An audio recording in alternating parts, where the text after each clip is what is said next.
Hello दोस्तों, इस video में मैं आज आपको 50 पॉलिटिकल साइंस के काफ़ी इम्पोर्टेंट प्रश्न करवाने वाला हूं, जो आपके बिहार डीएलएड एंट्रेंस एग्ज़ाम जो आपका 2025 में होगा, उनमें पूछे जाएंगे।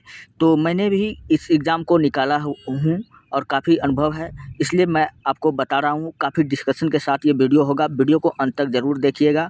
आप जब पूरा वीडियो देख लीजिएगा तब आपको पता चलेगा कि इस वीडियो का लेवल क्या है। तो चलिए हम लोग क्वेश्चन को स्टार्ट करते हैं। पहला प्रश्न आपके सामने में है, भारतीय राष्ट्रीय कांग्रेस की पहली महिला अध्यक्ष कौन थी?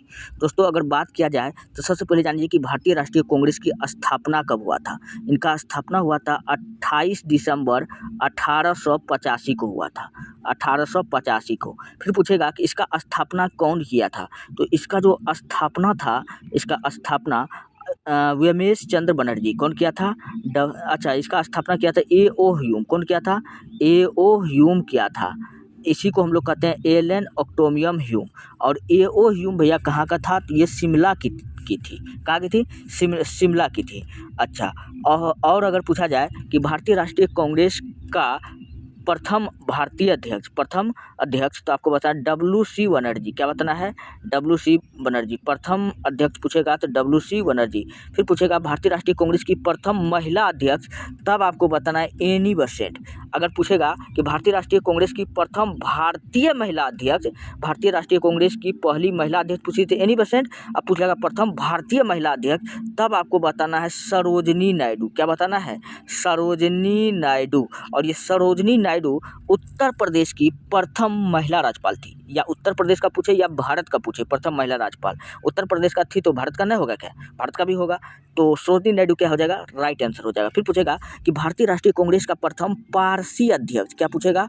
पारसी अध्यक्ष। तब आपको बताना दादा भाई नौरोजी। क्या बताना है?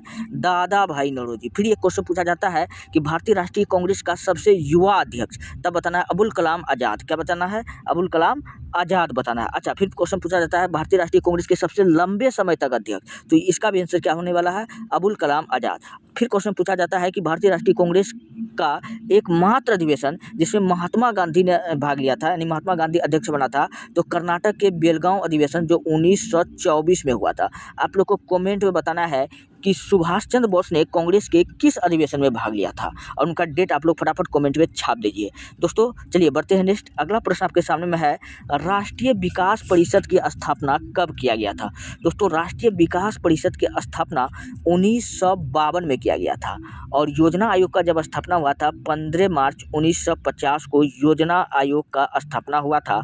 और योजना आयोग का जब स्थापना हुआ था तो उनसे पहले, योजना आयोग का जब स्थापना करना था तो इनसे पहले डॉक्टर जवाहरलाल नेहरू, क्या बताना है? पंडित जवाहरलाल नेहरू ने किसका स्थापना कर दिया था?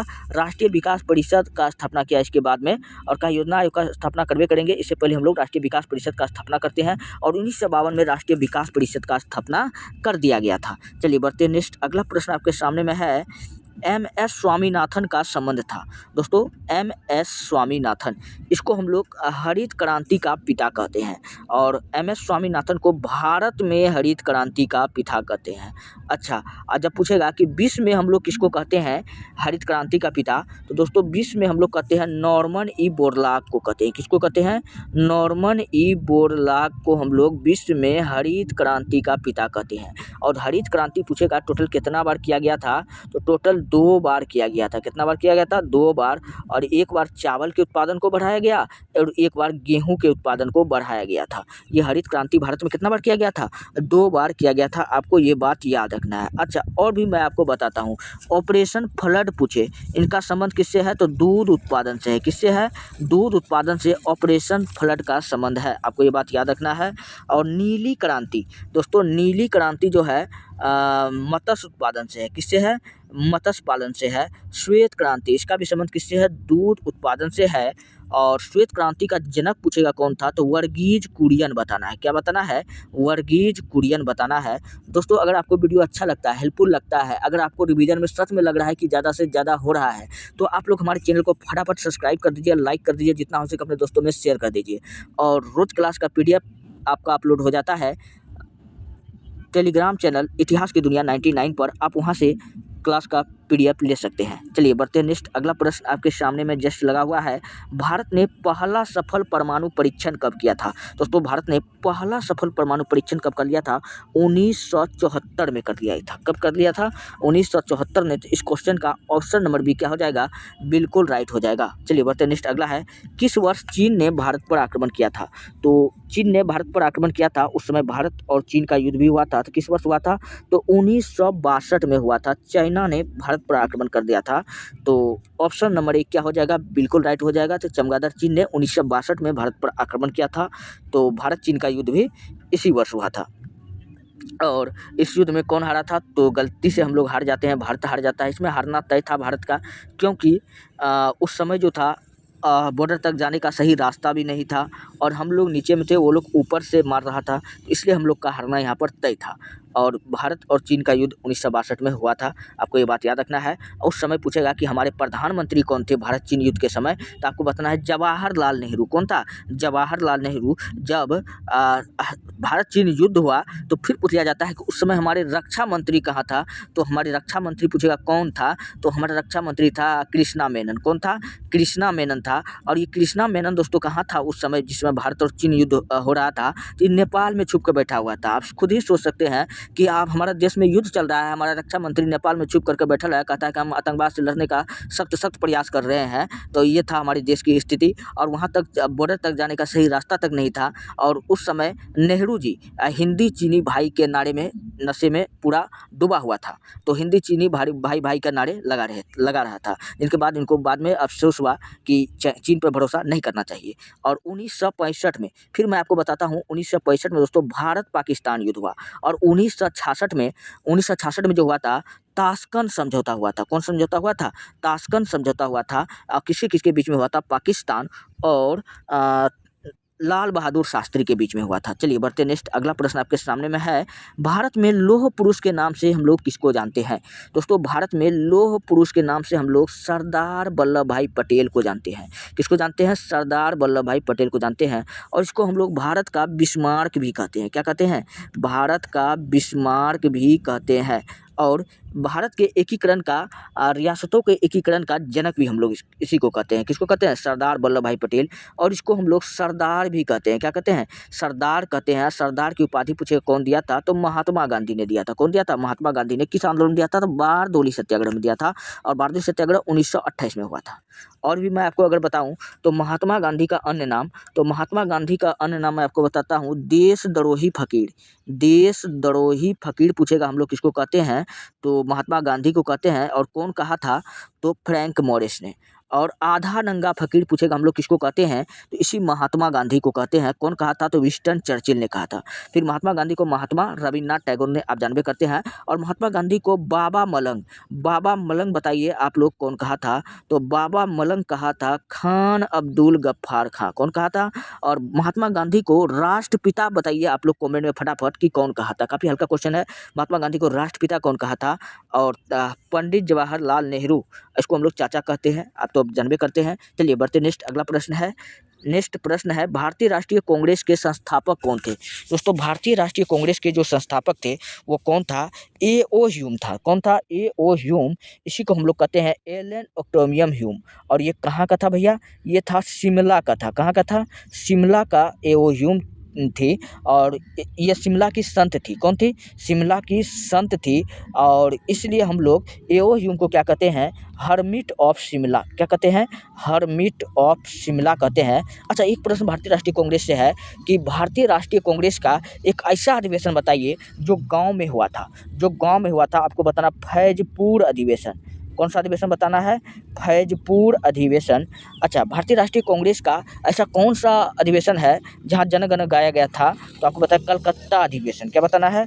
कलकत्ता अधिवेशन आपको बताना है। फिर भारतीय राष्ट्रीय कांग्रेस का ऐसा अधिवेशन बताया जिसमें सुभाष चंद्र बोस ने भाग लिया था। मैंने आपको कमेंट में भी बोला था।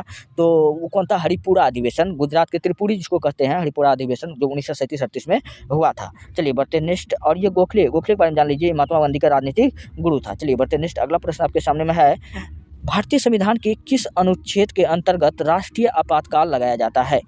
तो दोस्तों भारतीय संविधान में टोटल 395 अनुच्छेद है। कितना है? 395 अनुच्छेद है। और इसमें जो 352वां अनुच्छेद है यह हमको राष्ट्रीय आपातकाल के बारे में बताता है। कौन सा आपातकाल? राष्ट्रीय आपातकाल का संबंध 352 से है। और 4 जोड़ते चलिए आप लोग, तो 352 के बाद कितना होता है? 356। तो 356 का संबंध राजकीय आपातकाल से है। किससे है? राजकीय आपातकाल से है। और 4 साल और जोड़िए 360, और 356 में 4 जोड़िए 360 हो गया। और 360 का जो संबंध है वित्तीय आपातकाल है। क्या है? वित्तीय आपातकाल है। अच्छा, और आपसे आपातकाल से क्वेश्चन पूछा जाता है कि वित्तीय आपातकाल कितना बार भारत में लगाया गया है? तो 1 बार इन्हें लगाया गया है। तो आपको ये बात याद रखना है। और आपातकाल का कॉन्सेप्ट पूछेगा कि भारत ने किस देश के संविधान से लिया है, तो आपको बताना है कि जर्मनी के संविधान से लिया है। कहाँ से लिया है? जर्मनी के संविधान से लिया है। और आपातकाल की बात किया जाए तो सर्वप्रथम आपातकाल पूछेगी कौन लगाई थी? तो इंदिरा गांधी ने लगाई थी 1975 में। कौन लगाई थी? उस समय पूछेगा कि राष्ट्रपति कौन था, तो आपको पता फखरुद्दीन अली अहमद। कौन था? फखरुद्दीन अली अहमद। और राष्ट्रपात भैया कब लगाया जाता है? तो मंत्रिमंडल के लिखित सूचना पर लगाया जाता है। और मंत्रिमंडल का पूछेगा कि मालिक कौन होता है, तो आपको क्या बताना है? प्रधानमंत्री होता है। चलिए बढ़ते हैं नेक्स्ट। अगला प्रश्न आपके सामने में है, विश्व में शांति बनाए रखने का दायित्व किस पर है? तो विश्व में शांति बनाए रखने का जो दायित्व है यूएनओ के पास में है। किसके पास में है? United Nation Organization. इसी को हम लोग हिंदी में कहते हैं संयुक्त राष्ट्र संघ। और इनका जो स्थापना हुआ था 24 दिसंबर 1945 को हुआ था। कब हुआ था? 24 दिसंबर 1945 को हुआ था।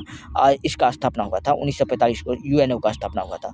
इसका कार्य है कि 2 देशों के बीच में, इसका कार्य क्या है कि 2 देशों के बीच में शांति व्यवस्था को बनाए रखना था। तो विश्व में शांति बनाए रखने का, 2 देश के बीच में अगर युद्ध जैसी समस्या आती है तो इनको रोकने का काम कौन करती है? तो यूएनओ करती है। और यूएनओ का दोस्तों एक अंग है सुरक्षा परिषद। क्या है? सुरक्षा परिषद है। और इस सुरक्षा परिषद में टोटल 15 सदस्य होता है। कितना सदस्य होता है? 15 सदस्य होता है, जिसमें जो है 5 अस्थायी होता है, 5 अस्थायी होता है, और 10 जो होता है अस्थायी होता है, 10 अस्थायी होता है। और 5 अस्थायी में बड़का बड़का देश आपको याद रखना है। और अमेरिका हो जाएगा, यूएसए, फ्रांस हो जाएगा, चीन हो जाएगा, और रूस हो जाएगा। ये सब बड़का बड़का जो देश है, ऑस्ट्रेलिया हो जाएगा। ये सब के पास में क्या है? ऑस्ट्रेलिया नहीं, इंग्लैंड। इन सब के पास में क्या है कि इन सब के पास में दोस्तों हाँ, ये सब जो है अस्थायी सदस्य है। कौन है? यूएनओ का अस्थायी सदस्य है, सुरक्षा परिषद के अस्थायी सदस्य हैं। आपको ये बात याद रखना है। और सुरक्षा परिषद का जो अस्थायी सदस्य होता है उनके पास में वीटो पावर होता है। क्या होता है? Veto power. वीटो पावर ऐसा पावर होता है जो किसी भी बिल को चाहे तो वो रोक सकता है। इसी को कहते हैं वीटो शक्ति। अब भारत के पास में वीटो शक्ति अभी नहीं है। अगर क्वेश्चन पूछा जाएगा कि यूएनए में टोटल कितना देश है, दोस्तों यूएनए में टोटल जो अभी वर्तमान में देश हो चुका है 193 हो चुका है। कितना हो चुका है? और इससे पहले 192 था। तो 193वां देश फिर पूछ लिया जाता है कि कौन जुटा है, तो आपको बताना दक्षिण सूडान जुटा है। कौन जुटा है? दक्षिण सूडान जुटा है। तो आप इतना याद रख सकते हैं। चलिए बढ़ते नेक्स्ट। अगला प्रश्न है, आर्थिक व सामाजिक परिषद, हाँ ये हो गया है, डीएमके किस राज्य का क्षेत्रीय पार्टी है? तो डीएमके जो है वो तमिलनाडु का क्षेत्रीय पार्टी है। तो ऑप्शन नंबर डी क्या हो जाएगा? राइट हो जाएगा। अच्छा, तमिलनाडु का एक और क्षेत्रीय पार्टी का नाम आपको बताता हूँ, टीडीपी। क्या बताना है? TDP, Telugu Desam party. T से तेलुगु, डी से देशम, पी से पार्टी। तो तेलुगु देशम पार्टी ये भी कहाँ है? ये तमिलनाडु का ही क्षेत्रीय पार्टी है। आपको याद रखना है। चलिए बढ़ते हैं नेक्स्ट। अगला प्रश्न आपके सामने है, विश्व महिला दिवस कब मनाया जाता है? दोस्तों विश्व महिला दिवस जो मनाया जाता है वो 8 मार्च को मनाया जाता है। कब मनाया जाता है? 8 मार्च को मनाया जाता है। तो ऑप्शन नंबर सी क्या हो जाएगा? राइट हो जाएगा। अच्छा, 10 दिसंबर को क्या मनाया जाता है? तो विश्व मानवाधिकार दिवस मनाया जाता है। क्या मनाया जाता है? विश्व मानवाधिकार दिवस पूछेगा कब मनाया जाता है, तो आपको क्या बताना है कि 10 दिसंबर को मनाया जाता है। और 1 दिसंबर को क्या मनाया जाता है? तो विश्व एड्स दिवस मनाया जाता है। क्या मनाया जाता है? विश्व एड्स दिवस पूछेगा कब मनाया जाता है, तो 1 दिसंबर को मनाया जाता है। और 2 अक्टूबर को पूछेगा क्या मनाया जाता है, तो राष्ट्रीय स्वच्छता दिवस मनाया जाता है। क्या मनाता है? स्वच्छता दिवस, यानी कि और अहिंसा दिवस। क्या मनाया जाता है? राष्ट्रीय अहिंसा दिवस भी इसी डेट को मनाया जाता है। तो आपको ये बात याद रखना है। चलिए बढ़ते नेक्स्ट। अगला प्रश्न है, मंडल कमीशन रिपोर्ट के सिफारिश को किस प्रधानमंत्री ने लागू किया था? तो वो कौन किया था? हाँ, इसको कौन लागू किया था? तो बीपी सिंह ने। कौन किया था? बीपी सिंह ने लागू किया था। तो ऑप्शन नंबर डी क्या हो जाएगा? यहाँ पर राइट हो जाएगा। तो वीपी सिंह इसका राइट हो जाएगा। अच्छा, मोरारजी देसाई से आप याद रख लीजिए, ये कांग्रेस का ये प्रथम गैर कांग्रेसी प्रधानमंत्री था। तो क्वेश्चन पूछा जाएगा कि प्रथम गैर कांग्रेसी प्रधानमंत्री कौन था? तो आपको क्या बताना है? मोरारजी देसाई। क्या बताना है? मोरारजी देसाई बताना है। चलिए बढ़ते हैं नेक्स्ट प्रश्न। अगला प्रश्न आपके सामने में है, किसे नए सामाजिक आंदोलन की श्रेणी में नहीं रखा जा सकता है? तो नए सामाजिक आंदोलन की श्रेणी में हम लोग किसको नहीं रखते हैं? गृह स्वराज आंदोलन को रखते हैं।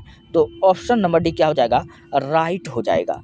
अच्छा, यहाँ मैं ऑप्शन से कुछ और प्रश्न बताता हूँ जो आपके एग्जाम के दृष्टिकोण से काफ़ी महत्वपूर्ण है। तो चलिए हम लोग जानते हैं चिपको आंदोलन। और ये चिपको आंदोलन पूछे कब हुआ था? तो 1972 में हुआ था। ये पूछे कहाँ हुआ था? तो बताना उत्तराखंड के टेहरी गढ़वाल जिला में हुआ था। कहाँ हुआ था? छोटा नागपुर पठार से, ये पहाड़ी इलाका से ये संबंधित है, आपको ये बात याद रखना है। और चिपको आंदोलन कब हुआ था? 1972 में हुआ था। और इसका नेता पूछेगा कौन था? तो सुंदर लाल बहुगुणा। क्या था? सुंदर लाल बहुगुणा चिपको आंदोलन का नेता था। अच्छा, कभी कभी क्या होता है दोस्तों कि ये सुंदर लाल बहुगुणा ऑप्शन में नहीं होता है, तब आपको बताना है, क्या बताना है? तब आपको बताना है चंडी प्रसाद भट्ट। क्या बताना है? चंडी प्रसाद भट्ट बताना है। फिर अगला ऑप्शन में दिया हुआ है यहाँ पर नर्मदा बचाओ आंदोलन। दोस्तों, नर्मदा बचाओ आंदोलन जो है, इसको कौन चलाया था? मेघा पाटीगर ने चलाया था। कौन चलाया था? मेघा पाटीगर ने चलाया था नर्मदा बचाओ आंदोलन। और यह जो आंदोलन चलाया गया था, सरदार सरोवर बांध गुजरात में सरदार सरोवर बांध बनने के विरुद्ध यहाँ के स्थानीय लोग एवं किसानों के द्वारा चलाया गया था। कौन सा? नर्मदा बचाओ आंदोलन। इनका नेता कौन था? मेघा पाटेगर था। अच्छा, यहाँ पे एक और ऑप्शन दिया हुआ है टेहरी बांध। तो टेहरी बांध जो है दोस्तों सबसे ऊंचा बांध है। क्या है? सबसे ऊंचा बांध है। ये उत्तराखंड में है। कहाँ पर है? उत्तराखंड में है। अच्छा, उत्तराखंड का झील आपको याद रखना है। उत्तराखंड का झील कुछ कौन कौन सा है? तो आपको बताना है कि नौकुचिया ताल, खुरपताल, राकसताल, मालाताल, देवीताल, नोनीताल, डोडीताल, सात ताल, ये सब झील कहाँ पर है? ये सब झील जो है, ये सारा झील उत्तराखंड में हो जाएगा। जैसे मैं याद रखता हूँ वैसे आप भी याद रखिए। देखिए, एक प्रश्न से मैंने कितना सारा प्रश्न आपको करवा दिया। चलिए बढ़ते हैं नेक्स्ट प्रश्न। अगला प्रश्न आपके सामने में है, भारतीय जनता पार्टी किस पार्टी का नया नाम है? तो भारतीय जनता पार्टी हम सब जानते हैं कि किसका नया नाम है? ये बीजेपी का नाम है। तो पहले इसका जो प्रारंभ में जो नाम था, इसका क्या नाम था? भारतीय जनसंघ था। क्या था? भारतीय जनसंघ था। और भारतीय जनता पार्टी का जो गठन है दोस्तों कब हुआ था? तो 6 अप्रैल 1980 को हुआ था। कब हुआ था? 6 अप्रैल 1980 को हुआ था। और इसका जो गठन किया था, कौन किया था? तो अटल बिहारी वाजपेयी ने किया था। कौन किया था? अटल बिहारी वाजपेयी ने किया था। और अटल बिहारी वाजपेयी के बारे में आप याद रख लीजिएगा, इसको राजनीति का भीष्म पितामह कहते हैं। क्या कहते हैं? राजनीति का भीष्म पितामह पूछेगा हम लोग किसको कहते हैं? तो अटल बिहारी वाजपेयी को कहते हैं।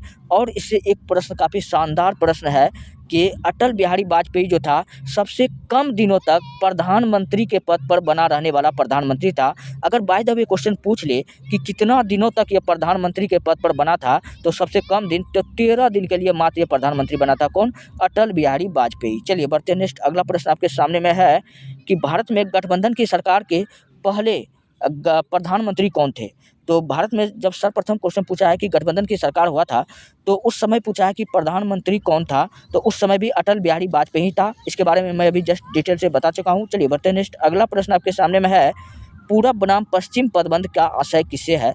तो पूरब बनाम जो पश्चिम पदबंध का जो आशय है, वो शीत युद्ध से है। किससे है? शीत युद्ध से होता है। और शीत युद्ध दोस्तों क्या है कि जब होता है कि युद्ध जब बिना गोली बंदूक से चले और सिर्फ केवल मुंह से चले युद्ध, तो उसको हम लोग शीत युद्ध कहते हैं। तो ऑप्शन नंबर बी क्या हो जाएगा? बिल्कुल राइट हो जाएगा। चलिए बढ़ते हैं नेक्स्ट। अगला है, सोवियत संघ ने कौन सा सैनिक गुट बनाया था? तो सोवियत संघ ने जो सैनिक गुट बनाया था, वर्षा की संधि बनाया था। कौन बनाया था? वर्षा की संधि को बनाया था। और इसका जो मुख्य कारण था, क्या था? द्वितीय विश्व युद्ध को रोकना। क्या था? विश्व युद्ध को रोकना था। और इस संधि के तहत दोस्तों किसके किसके बीच में हुआ था?